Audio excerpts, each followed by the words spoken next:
eu acho que é impossível a gente falar sobre felicidade sem falar sobre o oposto, que é a depressão. Inclusive, durante um ano de pandemia, que estamos completando agora no mês de março, nós temos visto esse item ser abordado cada vez mais. Como superar a depressão, como vencer a depressão, o que fazer para sair de uma depressão. Então, eu gostaria de convidar a nossa convidada de hoje, Sandra Teschner, para ela começar falando para nós os impactos, os efeitos, as causas, e dizer que nem sempre a depressão é um estado que indica uma doença que vai ser permanente, que vai conviver com a pessoa por muito tempo, mas que ela passa, o indivíduo passa temporariamente por alguns momentos de depressão, e eu acho que é inerente à própria condição do ser humano. No entanto, como nós interpretamos, como nós lidamos, como nós enfrentamos aqueles momentos depressivos, eu acho que faz toda a diferença no nosso estado de espírito, no nosso estado de bem-estar e na nossa saúde mental. Bom, com vocês, a especialista Sandra. Quando a gente vive momentos muito duros da vida, né? Então, pessoas que viveram perdas gigantescas, perdas físicas, né? Amputações, elas têm... Qual é o resultado delas, né?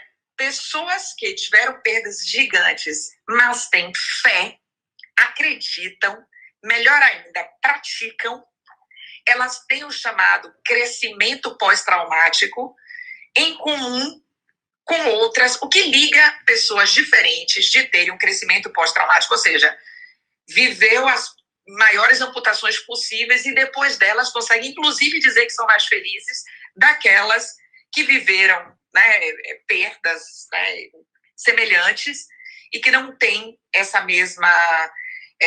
mesmo crescimento. A grande diferença está realmente, isso o Martin Seligman, que é o Papa da Psicologia Positiva, ele diz com muita tranquilidade, está exatamente no fato delas acreditarem, delas terem fé. E a prática da fé, e aqui, no meu caso, né, eu tomo a Bíblia como referência, a prática da fé, se a gente pegar uma passagem bíblica que já diz o seguinte: filhinhos, não amemos de palavras e de boca, mas de verdade e de ação. E é essa verdade e ação que eu consigo jogar de volta para vocês e dizer: a ciência da felicidade diz hoje que 50% da nossa capacidade de sermos felizes, ela é genética. 10% ela é circunstancial, ou seja, o que acontece na sua vida, o carro que você tem, a casa que você mora, o apartamento que você tem. E 40% ela é aprendível, com hábitos, com atitudes que você incorpora no seu dia a dia. E por isso que se diz, né, felicidade é uma escolha, e é uma escolha diária.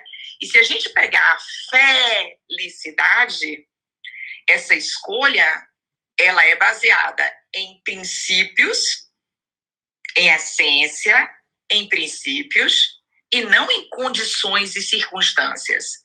Então, quando a gente pensa dessa maneira, você também deixa de tirar ou de jogar a culpa no mundo, nas pessoas, no outro, no chefe, na mãe, no pai, para tomar responsabilidade das suas próprias ações, né? E aí a frase bíblica estava lá dizendo, né? Não é em palavra nem de boca, né? É em ação. E é essa ação que faz também com que a gente pratique no nosso dia a dia as nossas escolhas, né? E essas escolhas, elas tendem a nos levar, se é esta a nossa decisão, e aí é bíblico também, né, a gente dizer, filhos, eu vos criei para a felicidade e para a abundância. Então, essa escolha, ela é absolutamente voltada e ela está definitivamente nas suas mãos. Eu tenho um trabalho, né, que para mim não é um trabalho, é uma causa, é uma missão de vida com crianças multiplamente amputadas Eu brinco com elas que elas são meus laboratórios. Nunca foi essa a função, claro que não. Nós temos em redes sociais todas, né, ao longo aí da última década da minha vida, e todas elas têm em comum uma vontade intrínseca que hoje, depois de estudar felicidade, de ter título internacional para isso pela Universidade da Flórida, depois de todo o percurso, tudo que já vivenciei, tive a oportunidade de dividir em muitos países do mundo, hoje eu sei que o que as une, o que as faz, o que as fazem essas pessoas tão... que usam ali a experiência delas para propagar a mensagem do desista de desistir, a mensagem do nós podemos, a mensagem do é possível ser feliz, não apesar das suas forças, mas a partir daí. E essa é uma mensagem forte, né? Quando a gente fala, é fácil falar, né? Às vezes quando a gente está conversando assim, ao vivo, né? As pessoas estão, você vai percebendo nos olhares, quando as pessoas dizem, mas é fácil falar que a felicidade, que o circunstancial impacta meramente em 10% quando se tem tudo, né? E esse tudo é tão relativo, mas esse é um pensamento que percorre na cabeça das pessoas. E aí eu volto, né, com a pergunta de o que é tudo para você. E a ciência mostra, de novo, em dados, em números, pesquisa da professora Sônia Lyubomirsky, da Universidade da Califórnia, onde ela mostra o seguinte, existe uma porcentagem, se a gente falar qual o impacto social, ou seja, socioeconômico, na verdade, na nossa felicidade, nós estamos falando de condições da base da pirâmide de Maslow, ou seja, se você não tem condições de alimentar seus filhos, se você está passando por momentos de desemprego, e tem aí outros fatores que impactam no bem-estar percebido incrivelmente com acréscimos, como, por exemplo, se você trabalha muito longe do local onde você vive, né? Se você passa muito tempo no trânsito, se você se estressa muito no trânsito, enfim, só estou mostrando que circunstancialmente existem fatores que fazem sim a diferença. Então, quando a gente fala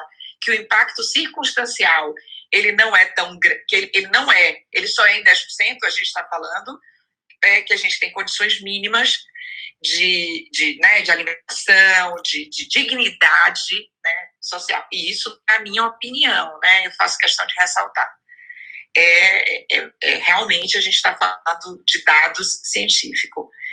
E a felicidade, a felicidade, nós encontramos em tantas vertentes nesse caminho científico, que é isso que, na verdade, me tocou em um determinado momento, onde eu vi, espera aí, pesquisa em determinada universidade em Israel, pesquisa na Universidade da Califórnia, Harvard, Yale, pesquisa na Universidade da Flórida, pesquisas... existe a universidade no México, tem a Wellbeing University, ou seja, pesquisa em tantos lugares mostrando afirmações, trazendo afirmações que estão tranquilamente à disposição de todos.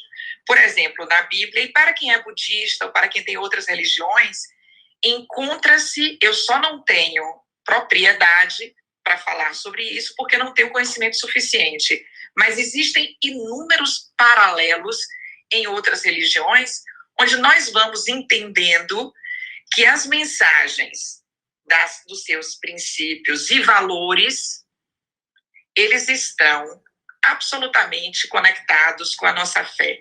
Um dos principais, não querendo tomar aqui o tempo de todo mundo, mas um dos principais, eu acho que isso é importantíssimo para dar continuidade aqui, é a prova científica de que dar é melhor do que receber. Querida Sandra, agradeço imensamente por essa introdução, essa abertura especialmente falando a respeito dessa doação.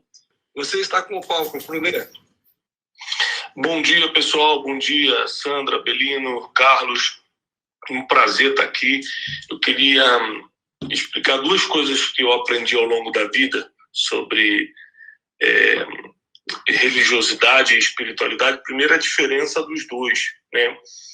A religião, no conceito, é religar-se com Deus, mas na prática é uma instituição, né? Cada uma tem a sua filosofia, a sua doutrina, muitos já com regras de homens e não somente com seus preceitos espirituais. E a espiritualidade nada mais é do que a conexão com aquilo que não é humano, não é terreno, aquilo que é espiritual, transcendente, né? Então, existem pessoas que precisam da religiosidade e da espiritualidade, outras precisam somente da espiritualidade. Ou seja, por exemplo, quando eu, por ser criado numa família, meus pais, meus avós, etc., uma família de cristãos evangélicos, é muito costume nosso, ainda mais ali no subúrbio do Rio de Janeiro, onde a gente foi criado, a gente vê traficante se converter, por exemplo. Esse era um tipo de pessoa que precisava da religião também. Ou seja, ele precisava entrar num conjunto de regras do pode, não pode, isso é certo, isso é errado, aqui é assim, aqui não pode. Pá. Ele precisava da religião, além da espiritualidade, que é a conexão com Deus. Por quê? Porque a maioria dos seres humanos precisam de um conjunto de regras, precisam de ordem direta.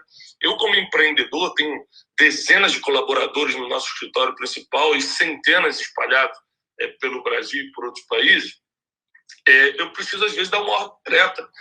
Se você falar assim, cada um pode agir da forma que achar melhor, tem gente que não tem a mesma capacidade intelectual, a mesma visão, tem gente que não tem experiência. Se você não falar é assim, você compromete todo o seu empreendimento. E na vida é muito parecido. Tem gente que, se não tiver uma ordem direta, isso aqui não faça, ele vai lá e faz e acaba comprometendo toda a trajetória, todo o histórico de vida dele. Mas a espiritualidade acaba por ser mais forte, porque, afinal de contas, é o que realmente te conecta a Deus, que é você ter fé, como a gente está falando aqui, fé para acreditar naquilo que não é apenas humano.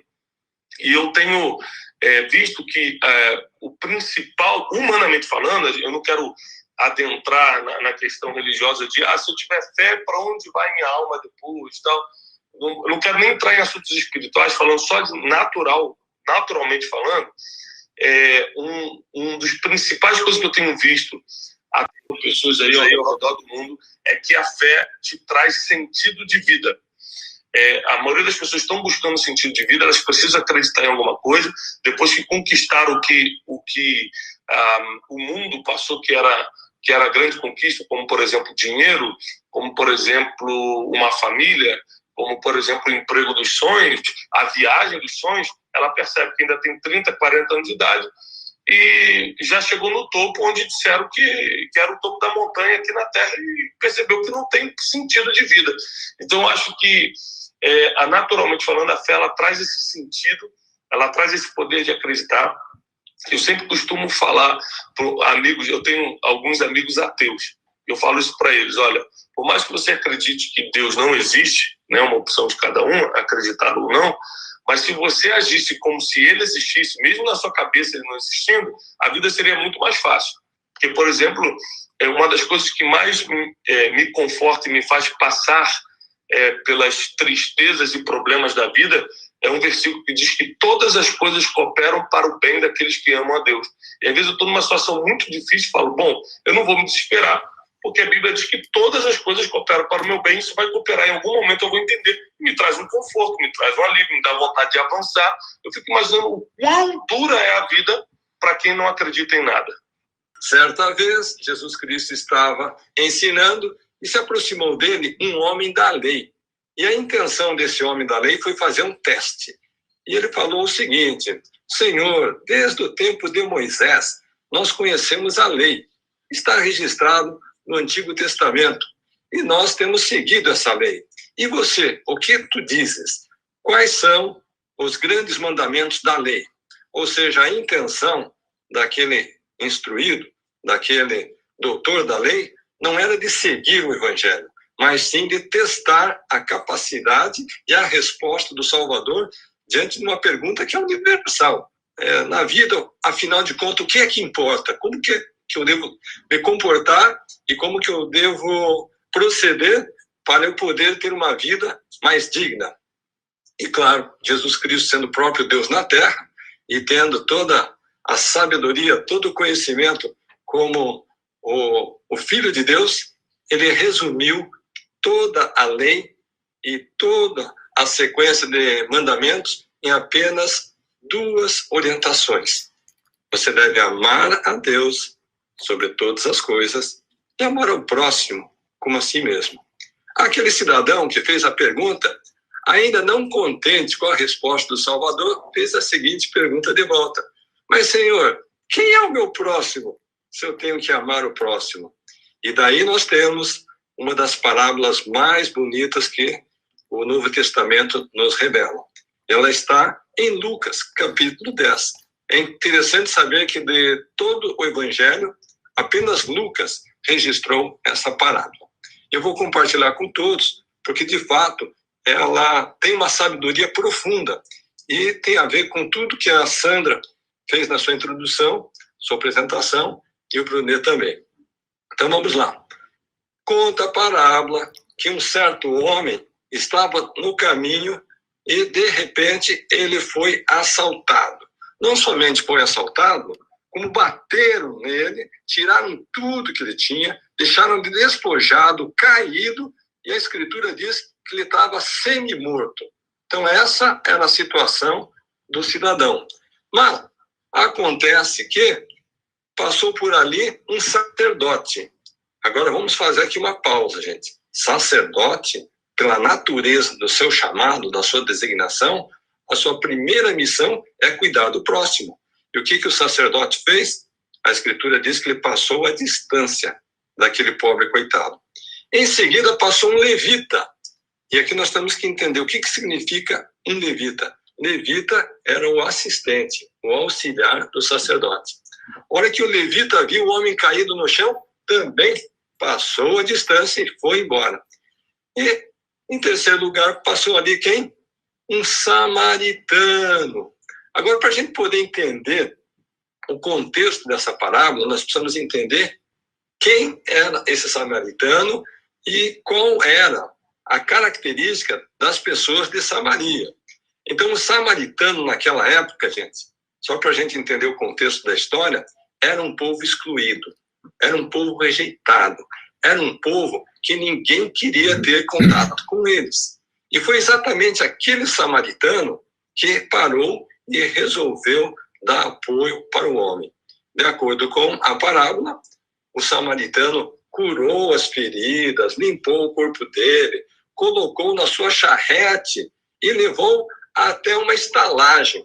E quando chegou na estalagem, falou para o dono: olha, estou trazendo aqui esse homem que foi assaltado, dá de comer, dá de beber, eu já vou pagar a conta e tudo mais que ele precisar aqui, conte comigo que eu vou acertar 100%.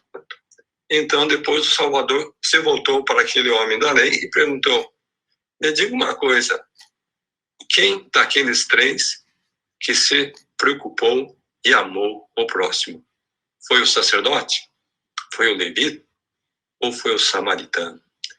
Então, essa parábola, queridos amigos e amigas, ela revela exatamente a nossa condição como seguidores de Deus, seguidores de Jesus Cristo, seguidores do Evangelho.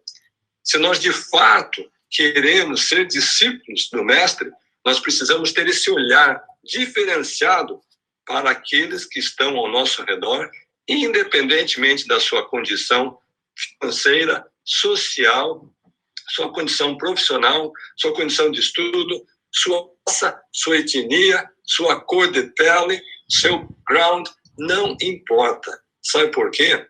Todos são filhos de Deus. E Deus ama a todos. Deus não ama o brasileiro mais do que ama o estrangeiro. Não ama mais o estrangeiro do que ama o brasileiro. E eu acho que essa pandemia mundial, essa pandemia global, nos demonstrou isso. Eu acredito que hoje nós estamos todos num nível de igualdade. Você pode ser o mais rico ou o mais pobre. Você está sujeito ao vírus. Você pode ser o mais instruído ou o mais analfabeto. Você está sujeito ao vírus. Você pode ser o mais qualificado, você pode ser o mais proeminente, você pode ser um brasileiro, um estrangeiro, todos estão sujeitos ao vírus. O que nos coloca numa condição de dependência. E essa dependência é dependência do Salvador, do Criador, de Deus, do ser superior, algo que é superior a nós mesmos. Entre as passagens das Escrituras, uma que é favorita minha se encontra em Mateus 7:7, que diz assim: pedi e recebereis, buscai e achareis, batei e abrir-se-vos-á. E sabe o que eu descobri, queridos amigos e amigas? Que esse versículo, ele é universal. Ele se aplica a todas as áreas da nossa vida, seja na nossa vida individual, pessoal, na nossa vida familiar, na nossa vida profissional, na nossa vida intelectual, financeira, ou seja, nós podemos buscar a fonte da inspiração, na fonte da sabedoria, as respostas para os dilemas da vida. E o versículo seguinte, Mateus 7:8, é sensacional também. Sabe o que ele diz? Ele diz assim: pois todo aquele que pede, recebe. Todo aquele que busca, encontra. E todo aquele que bate, para ele ser-lhe-á aberto. Mas para que essa realidade possa vir até nós, sabe o que nós precisamos? Em primeiro lugar, humildade. Saber que nós não temos todas as respostas, mas Deus tem. Nós precisamos também ter a sensibilidade espiritual. Ou seja, quando você acorda pela manhã e você entra no banheiro e você se vê no espelho, você vê essa figura. Ou seja, é você fisicamente. Mas na realidade, gente, existe o eu espiritual, que é aquele eu interior. E essa semente, essa origem é divina. Só que quando Deus te mandou aqui na Terra, Ele te mandou com uma herança divina, de dons, talentos, habilidades, competências, capacidades. E ao longo da nossa trajetória, o nosso grande desafio, nosso grande objetivo é descobrir essa real identidade espiritual que nós temos. E algumas vezes isso acontece quando o menino ou a menina ainda é uma criança. Algumas vezes acontece quando é um jovem, um adolescente, um rapaz, uma moça. Às vezes, depois que ele se casa, é que ele descobre a sua identidade. Às vezes, quando ele se torna pai, mãe, é que ele vai descobrir a sua real identidade. Às vezes, ele é um idoso, um vovozinho, uma vovozinha, para descobrir a sua real identidade. Mas Deus não discrimina ninguém. E nem tem um tempo, uma época precisa e única para a pessoa se encontrar com o Criador. Pode ser lá na infância, lá na adolescência, na fase adulta ou na fase mais avançada. Sabe por quê, gente? Porque, de fato, o que Deus quer para cada um de seus filhos e filhas é a felicidade. E, às vezes, nós batemos cabeça. Nós pensamos que a felicidade está em elementos físicos, elementos temporais, elementos de ordem totalmente que são, digamos assim, invejáveis por um lado, desejáveis também, mas que de fato, não nos trazem a real sensação de contentamento, de realização e de felicidade. Então, por isso, até mesmo por uma questão de sabedoria, por uma questão de inteligência, uma questão de termos uma serenidade maior, devemos ter essa busca de saber quem somos nós, saber qual é a nossa real identidade e qual é a missão, qual é o propósito de vida. E aqui, se nós tivermos 100, 500, 1000 pessoas e cada um for perguntar: meu Deus, mas qual é a minha missão? Qual é o meu propósito de vida? Nós vamos ter 100, 500 respostas diferentes. Então, de fato, é uma busca individual. Bom, gente, nós estamos aqui com autoridades. Sandra Brunet, e nós temos também Devino. Eu gostaria de saber que o Benigno gostaria de acrescentar nas suas ponderações, por favor? Professor Luiza, obrigado, e é muito gratificante, né, e diria quase emocionante poder acompanhar, né, essa verdadeira aula da Escola da Vida que nós estamos construindo tijolo a tijolo todos os dias, né? E dizer que a missão, né, cada dia que passa, está muito clara a missão da Escola da Vida, né? E a nossa missão para ajudar com que as pessoas encontrem os seus propósitos, né? E mostrando que, de fato, independente de credo, né, religião, independente das escolhas de cada um, a Escola da Vida é realmente uma casa, é uma escola, né, inclusiva, que abraça todas essas ideologias, que tem alguns princípios e valores fundamentais nessa jornada, e a gente, com certeza, tem a felicidade como o grande motor, o grande impulsionador dessa nossa missão, né? Que é fazer com que as pessoas entendam que tem que haver uma disciplina, um exercício diário. Ontem nós falávamos nisso, né? Quer dizer, o hábito faz o monge, né? Aqui o hábito faz o aprendiz da Escola da Vida, né? O hábito, a disciplina, né? De manifestar essa felicidade. Porque se as pessoas não chegarem na Escola da Vida com essa orientação, com essa consciência, nesta busca da felicidade, e essa busca não é um lugar que você vai encontrar o que você vai chegar, é dentro de cada um. É o exercício diário dessa felicidade, encontrar as respostas a essas questões dentro de cada um, dentro desse silêncio, nesse ambiente onde a gente não vai trazer uma quantidade, um volume de informação e criar uma obesidade de conhecimento nas pessoas, mas é provocar que elas possam se descobrir e se manifestar. Então fica aqui um convite, em meu nome, em nome do Carlos, a todos vocês que estão aqui hoje, nesse domingo, nos prestigiando. Visitem a Escola da Vida, visitem a nossa Escola da Vida, o endereço é muito simples, escoladavida.com.br. Vocês vão ser bem recebidos lá por nós, um abraço caloroso ainda nesse momento digital, né? Vocês podem se pré-inscrever na Escola da Vida e vocês vão receber de presente o livro da Escola da Vida, que é uma semente para poder ajudá-los a germinar essa árvore da felicidade no jardim de cada um de vocês. Obrigado, Carlos. Brunet, essa semana você veio a Campinas e você relatou para mim uma experiência que eu acho que vou ficar velho, de cabelo branco na cabeça e não vou esquecer. Foi aquela experiência de você estar num evento com milhares de pessoas e você tem um compromisso e as pessoas numa fila gigante te esperando e você teve que tomar uma decisão. Você podia compartilhar com todos essa experiência, por favor? Claro. Isso, Carlos, essa história que eu vou contar foi fruto de duas coisas.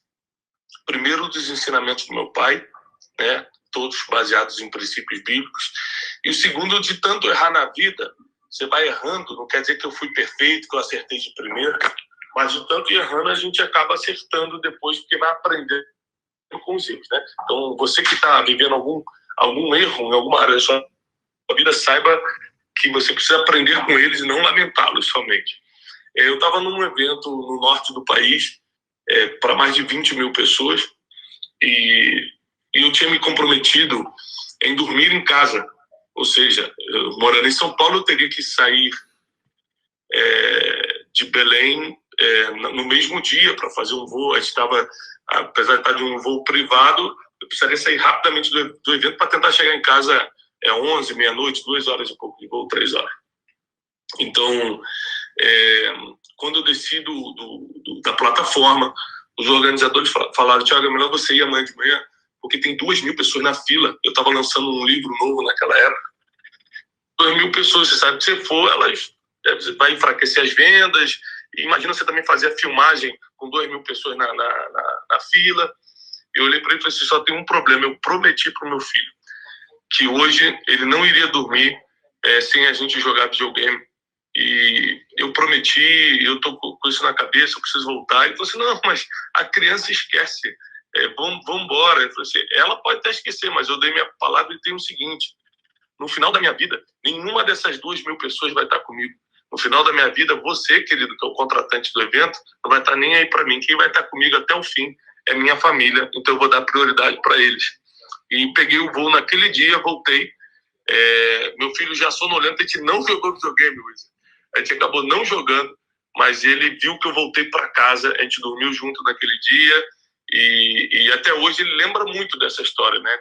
Uma vez, meu irmão veio aqui em casa e ele falou assim: tio, você sabia que meu pai me ama muito? Aí meu irmão falou assim: é mesmo por quê? Porque um dia ele pegou um avião de muito longe e veio para casa só para ficar comigo. Então existem coisas que nós precisamos fazer hoje para colher no fim da vida, né? E eu estou muito inclinado a ser fiel a esses princípios, de valorizar o que realmente é importante, independente das coisas boas externas que acontecem, como a fama, o dinheiro, qualquer outra coisa que a vida pode trazer através do trabalho. Eu acredito que o mais importante é a gente valorizar o que importa: Deus, os dons que Deus nos confiou, a família, os amigos e por aí vai. Excelente, obrigado. Gente, nós estamos chegando próximo ao fim do nosso encontro, temos mais 15, 16, 17 minutos, mas eu vou pedir por gentileza para a Sandra, que está como a moderadora. Você deve estar vendo aí no seu celular, Sandra, umas mãozinhas levantadas. A hora que você clicar ali, vai ter uma filinha de gente. Nós não vamos poder atender a todos, mas eu vou pedir para você convidar 4 pessoas, você dá um toque no nome delas, elas sobem para o palco para fazer uma pergunta, ou para você, ou para a Brunet, ou para a Belino. Então basta você ir ali naquelas mãozinhas, dá um toque em 1, 2, 3, 4, eles sobem, e assim que a pessoa subir, por favor, a sua pergunta, tá bem? Deixa eu entender aqui. Então, enquanto a Sandra está convidando os participantes, eu queria apenas deixa eu só ver aqui confirmar aquilo que meu amigo Tiago acaba de citar. Teve um momento da minha vida que eu estava trabalhando das 6 da manhã à meia-noite, até que, de repente, eu estava com a vida assim muito conturbada, logo no início do meu projeto. E foi naquele momento que minha mulher, muito inspirada: Sandra, estou esperando você, viu? A hora que você trazer o povo, eu termino a minha história. A hora que a minha mulher estava muito inspirada e preocupada com o marido, ela daí resolveu fazer um desafio. Ela disse: Carlos, o dia que você colocar Deus em primeiro lugar e o dia que você colocar a família, o teu negócio vai crescer muito mais. Então, olha, eu já adicionei, tá, pessoal? Muito bem, então na sequência vamos ouvir a Deise e depois a Michele, por favor. Sua pergunta, Deise. Na verdade, eu queria contribuir só um pouquinho com o que o Thiago falou, com o que os professores falaram. Eu contribuí com vocês também, agradeço. Sou Deise, meu nome é Deise, sou psicóloga, tenho uma filha especial. E quando ela nasceu, eu estava no auge da minha carreira, não no auge, né? Um momento bom, e eu parei, tive essa oportunidade, e quando era para voltar, né, eu tinha a oportunidade de voltar a ficar com a minha filha, que ainda dependia de mim. Eu digo dependia porque é uma criança especial, ela já tinha mais de 1 ano, mas ela precisava de mim. Então eu tive que fazer essa escolha. Então eu conversei com Deus, falei: Deus, você sabe quanto é importante para mim a minha carreira, mas o quanto é mais importante a minha filha. Só que essa oportunidade parece que ela não vai surgir de novo. Deus disse: ela sempre vai surgir. Comigo ela sempre vai surgir. Então eu quero dizer que a felicidade é justamente as boas escolhas. E hoje eu sou muito feliz por ter escolhido ficar com ela. E sim, Deus abriu outras portas maravilhosas para mim. E hoje eu sou feliz com essa escolha. Eu só queria contribuir mesmo. Obrigada a todos. Ajudou muito em vocês, sempre ajuda. Obrigado pela vulnerabilidade de vocês. É uma bênção. Emoção. Gratidão por suas palavras, Deise. Estou arrepiado aqui ouvindo o seu depoimento. Muitíssimo obrigado. Michele, sua pergunta. Bom dia, gente. Bom dia a todos. Primeiro, eu quero agradecer pela oportunidade. É uma honra estar dividindo aqui a sala com vocês. E eu vi que tem muita gente aqui, 400 e poucas pessoas. Então, eu falei com Deus e disse assim: Deus, se for da tua vontade de tocar no coração da Sandra para me subir, então é porque Deus quer que eu esteja aqui. E aí eu disse, Senhor, uma vez eu estava vendo um vídeo de Tiago, né, do pastor Tiago, e ele falando, explicando como escreveu, eu acho, o primeiro livro. Eu não vou lembrar muito bem como foi a história, porque faz muito tempo que eu vi no YouTube.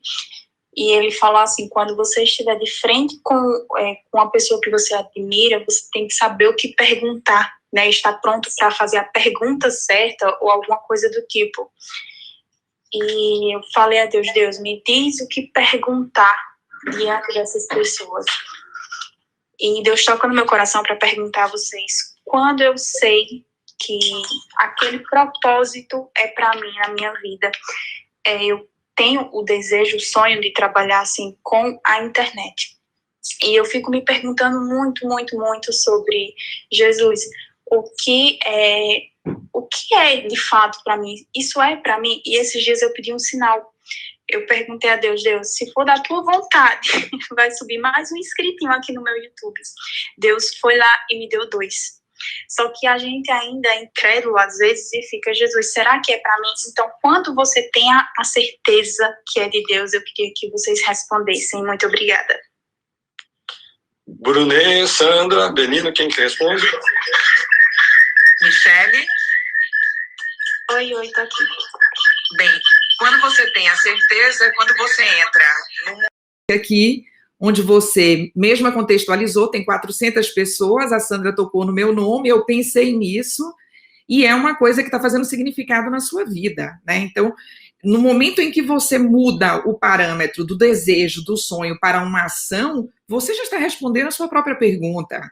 Então, vá em frente, né? Até porque a descoberta de se é isso ou não, você só vai fazer quando você tomar uma atitude, né? A ação, a atitude é que traz esse seu caminho da felicidade. Então, você se colocou aí diversas metas, né? Você fez várias perguntas e você está recebendo suas respostas. Então, a única que eu posso lhe dar é que respostas você está recebendo no seu coração. Você está querendo agora, é um empurrão da gente para você fazer vivenciar esse momento que você já está desejando e já colocou até em prática, né? Você está aqui perguntando. Então, para mim, você já deu a resposta, vá fundo. Parabéns, parabéns. Carlos, eu queria falar uma coisa rapidinho, posso? Que eu acho que é um testemunho muito rápido, vou tentar voar aqui, mas eu acho que isso é muito importante para todo mundo. Gente, eu sou especialista em ciência da felicidade, né? E eu perdi eu perdi minha mãe, né, para o Covid, agora no início de janeiro, passei momentos muito duros em relação a isso, e minha mãe é uma pessoa de extrema fé.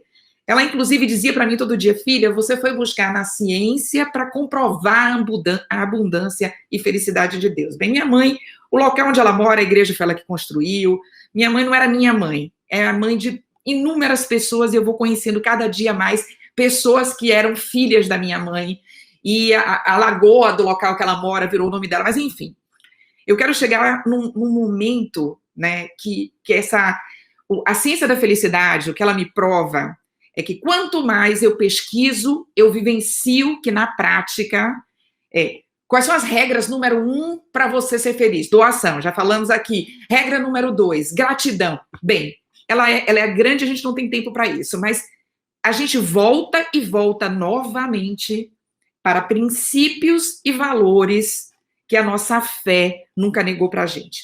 Quando minha mãe faleceu no dia 7 de janeiro desse ano, nós temos uma situação muito triste, na verdade, envolvida com isso, que é a minha mãe pegou o Covid dela do meu irmão.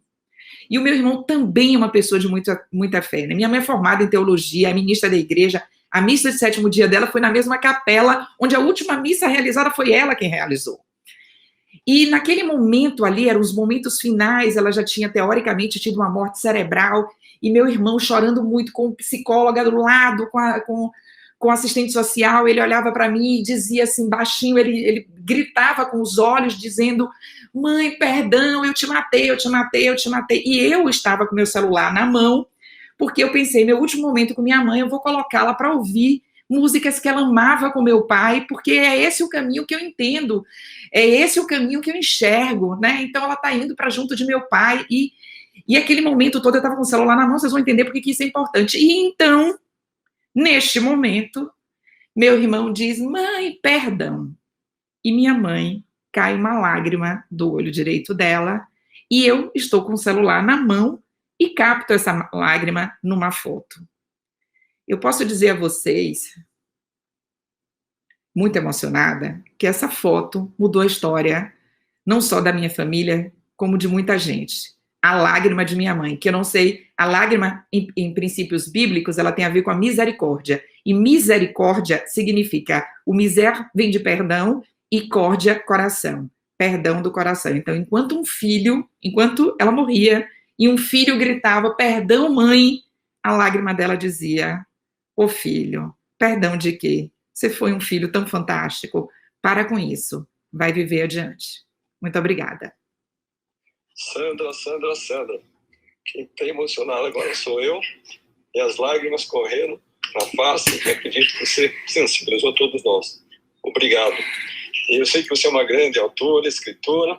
Eu já vou deixar aqui uma provocação. Diz que sem provocação não há realização. Seu próximo livro, o título você já tem. A Lágrima de Minha Mãe. Gostou do título?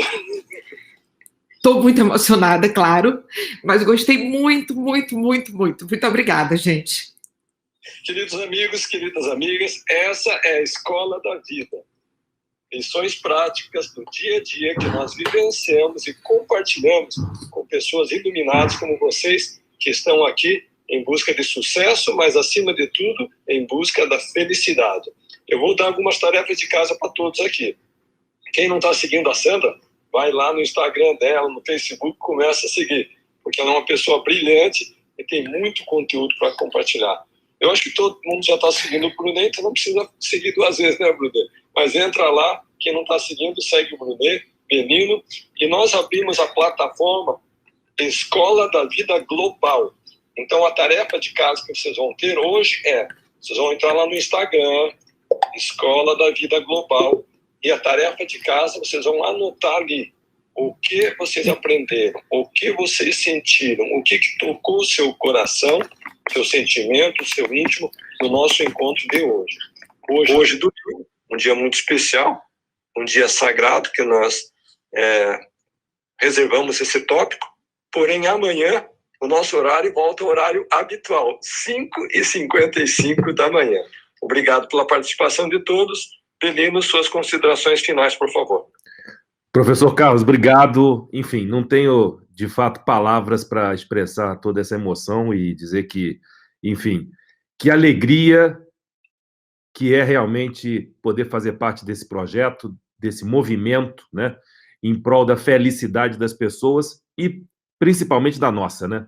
Se a gente não sentisse essa emoção tão forte, com certeza não teríamos a motivação de acordar tão cedo para despertar a consciência das pessoas e fazê-las seguirem nesse caminho, né, em busca de exercitar todos os dias a felicidade. Obrigado a você, Carlos, pela parceria, pela caminhada conjunta. Brunet, obrigado por você ter participado conosco, estar aqui também. A minha amada, querida, estamos juntos e misturados, e que todos tenham um feliz cidade dia de hoje. Visitem a nossa escola também, www.escoladavida.com.br, deixe seu registro e vamos em frente nessa caminhada. Bom dia para todos. Brunet, suas considerações finais, por favor. Meu amigo Carlos Luiz, todos da sala, Sandra, Belinha, todos estão aí. Quero agradecer por a oportunidade de a gente estar junto, compartilhando um pouco sobre fé e felicidade. Eu realmente acredito que quanto mais nós nos apegarmos a Deus, quanto mais nós cumprirmos os princípios bíblicos, mais felizes seremos. Afinal de contas, a gente vive num mundo mau, um mundo cheio de injustiça, um mundo cheio de coisas que nós diariamente somos expostos sem querer. Então, se nós não tivermos a quem nos apegar, a alguém superior, alguém que já sabe tudo, alguém que já viu o futuro, como nós vamos passar por tudo isso? Então, muito obrigado. Que Deus fortaleça a vida de cada um. Um abraço. Tchau, tchau. Tchau, obrigada.